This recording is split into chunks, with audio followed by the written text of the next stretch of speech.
Hello everybody, সবাই কেমন আছেন? আশা করি সবাই অবশ্যই ভালো আছেন। আজকে আরেকটি নতুন ভিডিও নিয়ে আপনাদের সামনে হাজির হলাম। আজকের ভিডিওর মূল টপিক হলো অনেকেই দেখা যায় নতুন ব্র্যান্ড, যেটা নতুন ব্র্যান্ড হোক বা মিড লেভেল ব্র্যান্ড হোক, তারা প্রচুর পরিমাণে ডলার বার্ন করে উইথআউট এনি আরওএস, অর্থাৎ প্রচুর মানে কাঙ্ক্ষিত রিটার্ন না পেয়েই প্রচুর পরিমাণে ডলার বার্ন হয়ে যায় অ্যাড রান করার মাধ্যমে। আচ্ছা, এই সমস্যাটি রিসেন্টলি আমার একজন ফ্রেন্ডের সঙ্গে হয়েছিল, যে ড্রাই ফ্রুট নিয়ে কাজ করে এবং তার অফলাইনে ভালো একটা স্টেবল বিজনেস আছে, তার ভালো একটা দোকান আছে। কিন্তু সে রিসেন্টলি তার ব্র্যান্ড মানে তার পুরো দোকানটিকে ব্র্যান্ডে কনভার্ট করে নেয় এবং একটা নতুন ব্র্যান্ড নাম দেয় এবং সে অনলাইনে লঞ্চ করে। অনলাইনে লঞ্চ করার পরে সে প্রচুর পরিমাণে ডলার বার্ন করে, প্রায় ৭০০ থেকে ৮০০ ডলার অলরেডি বার্ন করে ফেলছে, বাট সে কাঙ্ক্ষিত রেজাল্ট পায়নি। এবং সে তারপরে হঠাৎ করে সে একদিন আমার সঙ্গে দেখা হয়। আমার সঙ্গে দেখা হওয়ার পর, বন্ধু আমার একটু অবস্থা ভালো না, তোমার সঙ্গে একটু কথা বলা যাবে? তো আমি বললাম ঠিক আছে। বাজার দেখা হলো, আমি বললাম ঠিক আছে, বাজার এখন তো বাজার করতে আসছি, তো দেখা করা সম্ভব হয় নাই। পরের দিন তার সঙ্গে আমি দেখা করি এবং সে আমাকে সম্পূর্ণ ডিটেইলসটা ভেঙে বলে।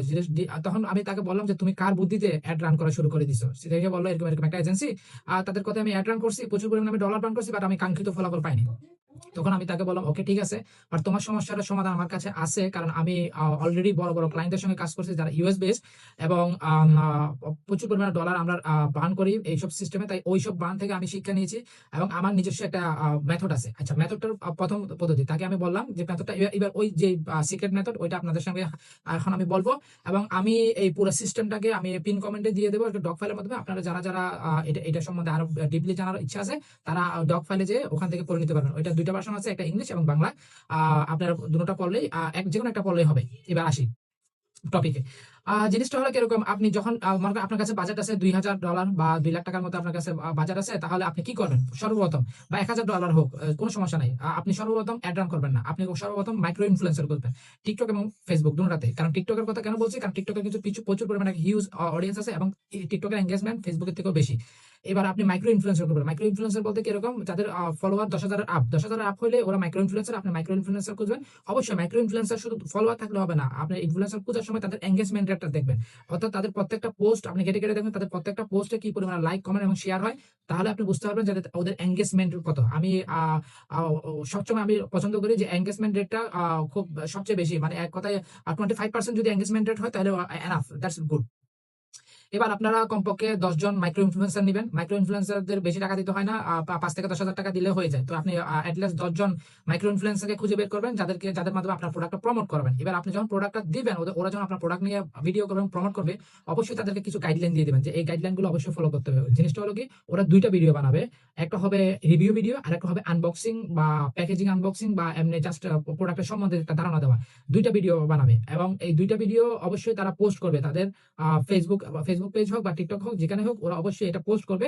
বাট একসঙ্গে দুটো একসঙ্গে নয়, আস্তে আস্তে। হ্যাঁ, বা আরেকটা জিনিস করতে পারেন, আপনি কাউকে দিতে পারেন রিভিউ ভিডিও, ৫ জনকে দিতে পারেন যে এই ৫ জন শুধু রিভিউ ভিডিও বানাবে আর এই ৫ জন বানাবে আনবক্সিং ভিডিও। আচ্ছা, গেল এটা। এভাবে ভাগ করে দিতে পারেন। ৫ জন সেপারেট করে দিতে পারেন। এই ৫ জন আবার আনবক্সিং ভিডিও বানাবে বা প্রোডাক্টের সম্বন্ধে একটা সিম্পল একটা ভিডিও বানাবে। আর ৫ জন আবার রিভিউ ভিডিও বানাবে। এবার আপনি কি করবেন?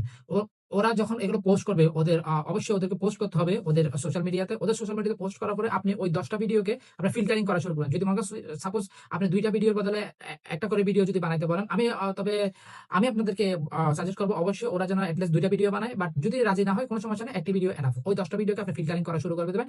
ওই ১০ টা ভিডিও থেকে আপনি খুঁজে বের করবেন যে কোন ভিডিওগুলো আপনার এনগেজমেন্ট বেশি, অর্থাৎ আপনি লাইক, কমেন্ট এবং শেয়ার হচ্ছে কোন ভিডিওগুলোতে বেশি। ওই ভিডিওগুলো মানে এটার জন্য কমপক্ষে আপনি ১৫ দিন ওয়েট করবেন। ১৫ দিন পরে আপনি ফিল্টার করা শুরু করবেন। ওই ১৫ দিন পরে আপনি একটা কাঙ্ক্ষিত রেজাল্ট পেয়ে যাবেন যে কোন ১০ টা ভিডিওর মধ্যে কোন ভিডিওগুলো ভালো এনগেজমেন্ট করতেছে। তখন আপনি দেখবেন অবশ্যই আপনি কমপক্ষে ৩ টা ভিডিও আপনি খুঁজে পাবেন যেগুলো খুব ভালো এনগেজমেন্ট হইছে। তো ওই ৩ টা ভিডিওকে এবার আপনি সেলে কনভার্ট করার জন্য এগুলোকে এবার আপনি অ্যাড রান করান। অ্যাড রান করানোর জন্য ২ ধরনের অ্যাড নেবেন। একটা হবে অ্যাওয়ারনেস আর একটা হবে কনভার্সন। এবার আপনাকে বলি, অ্যাওয়ারনেস অ্যাড মানে কিরকম? এক কথায় ওই ভিডিওগুলোকে বুস্ট করে দেওয়া। এক কথায় ওই ভিডিওগুলোকে বুস্ট করে দেওয়া, যেন আরো অনেক, মানে দ্রুত গতিতে আরো অনেক মানুষের কাছে ছড়ায়। আরেকটা জিনিস করতে পারেন, এবার আরেকটা টপিক আছে। আপনি ওই ১৫ দিন পরে যেগুলো এনগেজমেন্ট কম হয়েছে ওদেরকেও চাইলে বুস্ট করতে পারেন। মানে $২০ নিয়ে $২০ ১০ টা ভিডিও, তাহলে $২০০ দিয়ে আপনি ওই ১০ টা ভিডিওকে আপনি বুস্ট করে দেন। মানে অর্গানিক এঙ্গেজমেন্ট আসার পরও $20 করে দিয়ে অথবা $200 বুস্ট করে ফেলেন, তাহলে ওরা আরো এঙ্গেজমেন্ট বেশি পাবে, আরো রিচ হবে, আরো অ্যাওয়ারনেস হয়ে যাবে। যখন আরো অ্যাওয়ারনেস হয়ে যাবে তখন ওই 10টা ভিডিওকে আপনি ফিল্টার করে ফেলেন। বুস্ট করার পরে ফিল্টার করে ফেলে আপনি খুঁজে বের করেন যে এই 10টা ভিডিও থেকে কোনগুলো ভালো করতেছে। তখন যে ভিডিওগুলো ভালো করতেছে ওই ভিডিওগুলো থেকে কমপক্ষে 3টা ভিডিও অবশ্যই পাবেন। ওই 3টা ভিডিওকে নিয়ে এবার আপনি সেল এড রান করে দেন। ঠিক আছে, আপনি চাইলে সেল এড রান করে দেবেন সরাসরি কনভার্সন অথবা কনভার্সন বেসড। এবার আসি কনভার্সন রেট এড রান করার পরে আপনার আরেকটা সমস্যা হয়। আমার বন্ধুকে এজেন্সি বুদ্ধি দিচ্ছে যে আপনি ল্যান্ডিং পেজ তৈরি করেন এবং ল্যান্ডিং পেজে যে আপনার মানুষ আপনার পণ্যটা কিনবে। এটা একটা ভালো দিক, ট্রাস্ট বাড়ে, কিন্তু এটা একটা রং দিক আছে। এরকম আপনি যদি চান আপনার সবগুলো সেল কনভার্ট হবে আপনার ল্যান্ডিং পেজে, তখন আপনার একটা সমস্যা হবে যে বাংলাদেশের 70% বেশি মানুষ ল্যান্ডিং পেজে যে অর্ডার প্লেস করে খুব কম।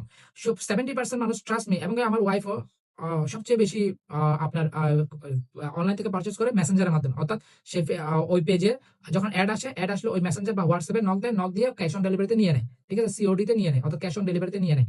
তাহলে সবচেয়ে বেশি আপনি সবসময় আপনার অপশন দুইটা খোলা রাখবেন। একটা আপনি সবগুলো অ্যাড একই রকম ভাবে, মানে আপনার ওই অর্ডার নাও ক্লিক করার সঙ্গে সঙ্গে আপনাকে কোথায় নিয়ে যাবে, ল্যান্ডিং পেজে নিয়ে যাবে, এই জিনিসটা বাদ দিবেন।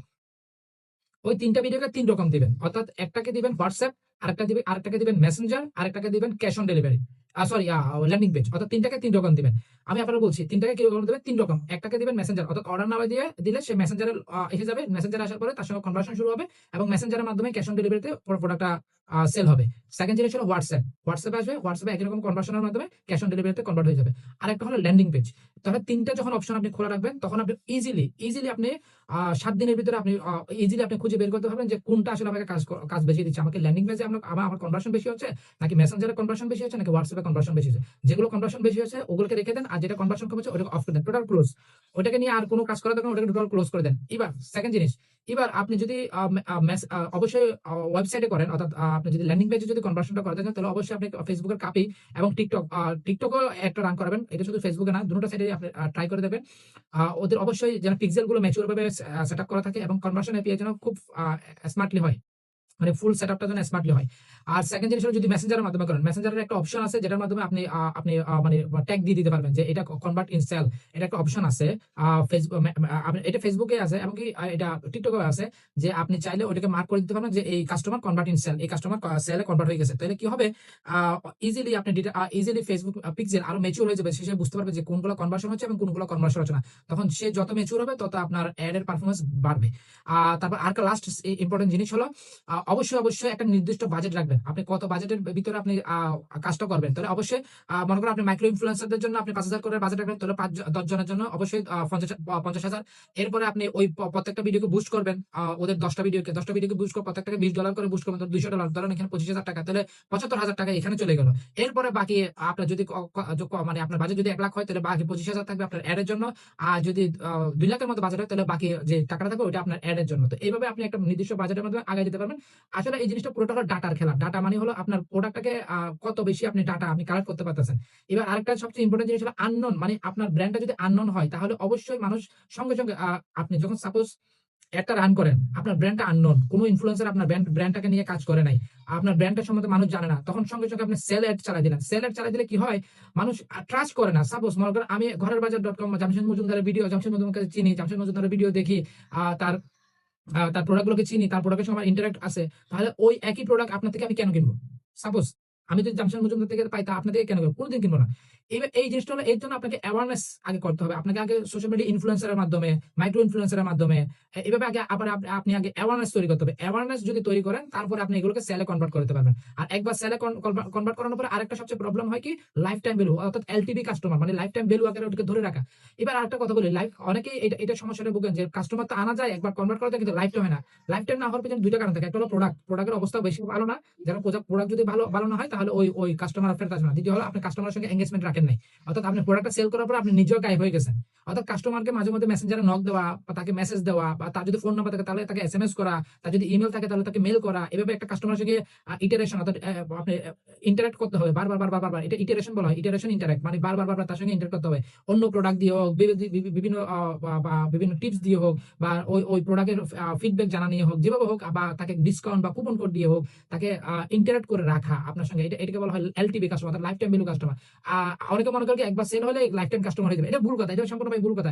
এটার একটা উপায় আছে কি, প্রোডাক্টটা সুপার গুড হইতে হবে। সুপার গুড প্রোডাক্ট হলে আপনাকে অবশ্যই আপনাকে কিছু করতে হবে না, সে অটোমেটিক আপনার এলটিভি কাস্টমার কনভার্ট হয়ে যাবে। সেকেন্ড জিনিস হলো, যদি আপনার প্রোডাক্টটা যদি সুপার গুড না হয় কোনো সমস্যা নাই, কিন্তু আপনি যদি ইন্টারেকশন রাখেন, অর্থাৎ ইন্টারেকশন করতে থাকেন বারবার তার সঙ্গে এসএমএস এর মাধ্যমে, মেসেঞ্জারে নকের মাধ্যমে, বা আপনি তাকে হোয়াটসঅ্যাপ মেসেজের মাধ্যমে বা টিকটক ডিএম এর মাধ্যমে, ডিএম মানে ডাইরেক্ট মেসেজের মাধ্যমে বা ইমেইলের মাধ্যমে, তো যদি এগুলো হয় কি অর্গানিক ভাবে আপনি তাকে রাখতেছেন, কিসে রাখতেছেন, আপনার ফানেলের ভিতরে রাখতেছেন। মানুষ দেখা যায় কি ওই মনে করে কি যে আমি আবার আর রিটার্গেটিং অ্যাড চালালেই আমার ওয়ার্ম কাস্টমার গুলো আবার ফেরত হয়ে যায়। এটা ভুল কথা, এগুলো সব ফাও কথা। আপনি অর্গানিক ভাবে রাখতে হবে। তো এটার জন্য আপনি চাইলে নিজেই করতে পারেন।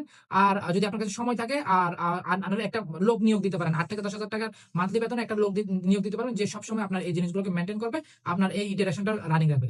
তো এটাই হলো আমার বর্ণনা। যদি আপনারা যদি আমি কমেন্ট বক্সে অর্থাৎ পিন কমেন্টে আমি শিট গুগল ডক ফাইলটা দিয়ে দেবো, ওটা করে নিতে পারবেন। আর যদি আপনারা আরো বিস্তারিত আরো ডিপলি যদি এই সিস্টেমটা সম্বন্ধে জানতে চান, তাহলে অবশ্যই আমাকে কমেন্ট করবেন, যাতে আমি আবার একটা লং ভিডিও নিয়ে আসতে পারি, যেখানে আমি স্ক্রিন রেকর্ড করে আপনাদেরকে আমার কম্পিউটার থেকে খুব ডিটেলস আমি ওয়ান বাই ওয়ান দেখাতে পারি। থ্যাংক ইউ, বাই বাই, ধন্যবাদ।